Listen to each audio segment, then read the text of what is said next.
Uzvrca je ovako uzvrca.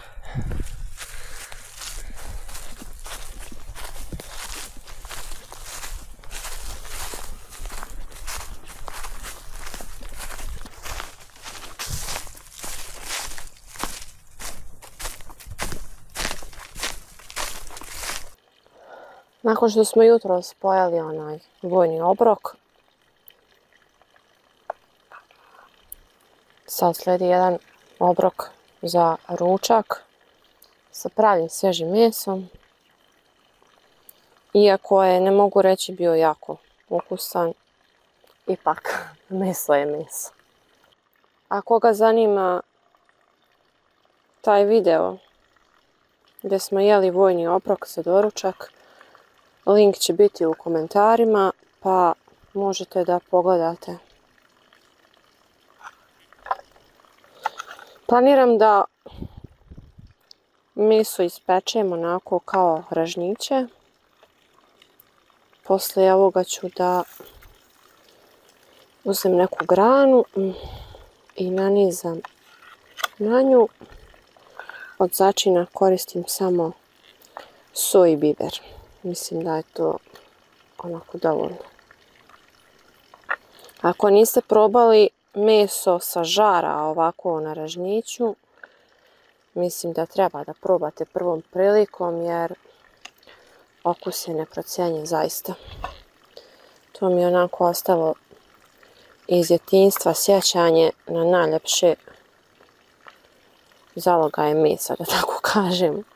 Kad odemo u selo kod bake i dede, pa svježe meso nanizamo na štapić, pa na žar. Jednostavno, praktično, jako ukusno.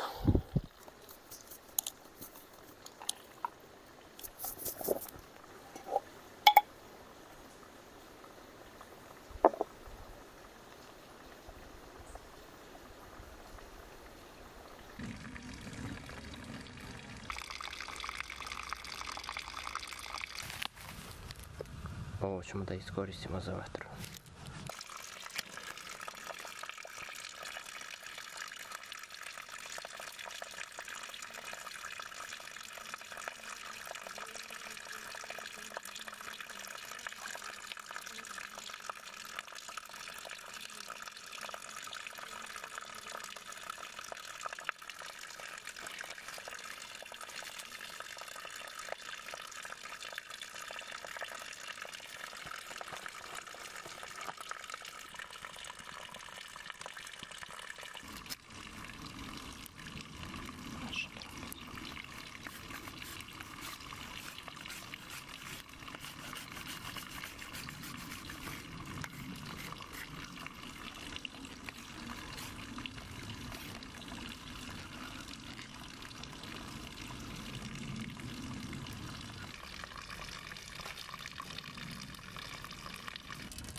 Je li to penicilin?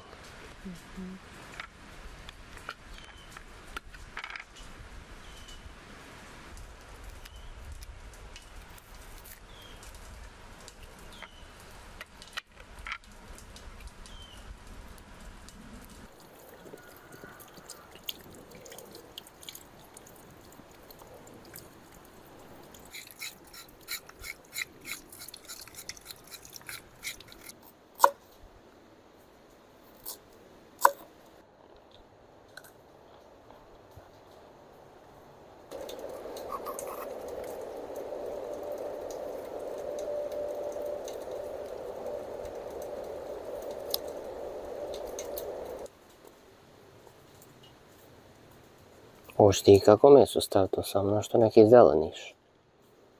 Pa ovo je zdrav život. Povrće.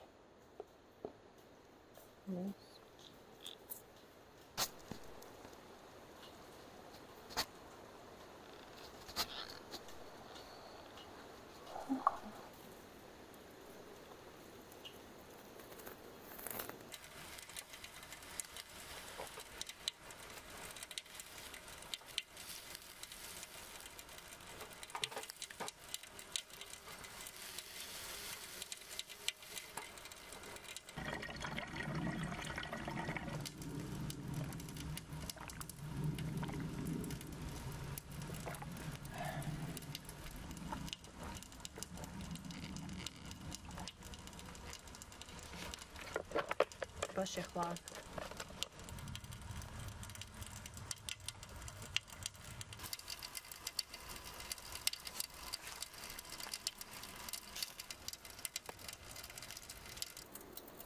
Kako fino miriš. Baš sam ogladnio. Kad bi ova kamera mogla da snimi miris, ali možete da pretpostavite. Glavni odgovorni šef kuhinje. Šumski šef. Dobro, nisam još probala, kad probam onda možda kažeš. Pa ja ne smijem ništa reći, sve što ti spremiš je dobro. Da.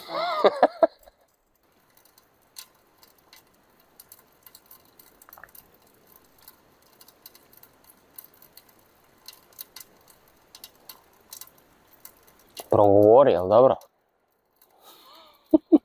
Ostala sam bez teksta.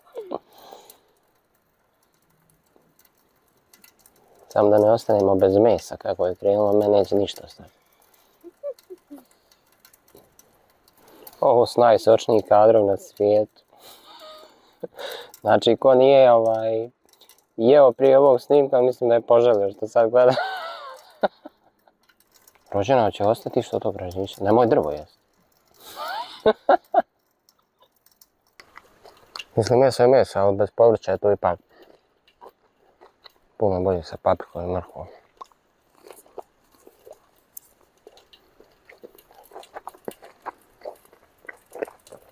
Logov kolac za vampire. Dok ti sad držiš kameru, ja idem ovaj drugi ražnjić da prekontrolušem.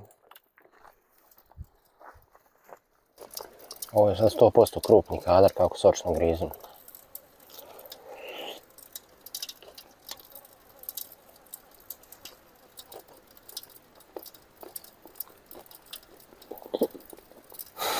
Ovako izgleda preživljavanje u Bosni.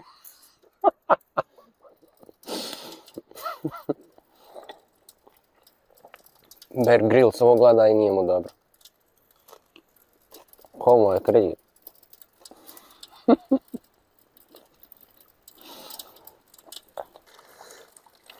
To bi bilo to što se tiče ovog snimka. Začekat ćemo da Tijana završi ražnjić i onda put pred noge. Nadamo se da vam se sviđa ovakav sadržaj. Ako ste i vi hobi avanturisti, share, like, subscribe, zapratite naš kanal, a do tada vidimo se neki sljedeći put u prirodi.